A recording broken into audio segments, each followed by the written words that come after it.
ये लें जी, ये रास्ता है मर्दाना जलसा गाह की तरफ। ये देखें हाल, यहाँ से कितना डिसिप्लिन के साथ सिक्योरिटी वाले चेक कर रहे हैं कार्ड। ये आपको जर्मनी जलसा सालाना 2023।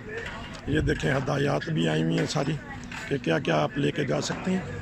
ये कितने डिसिप्लिन के साथ जा रहे हैं। इस वक्त 1:45 है दोपहर का, जुम्मे का वक्त हो रहा है। तो ये देखें, साथ ही पार्किंग है, बहुत अच्छा इंतज़ाम है माशाल्लाह। ये पार्किंग है, ये अंदर का कुछ हिस्सा, बाकी ये मैं दिखा रहा हूँ आपको कि कैसा ये जलसा सालाना 2023।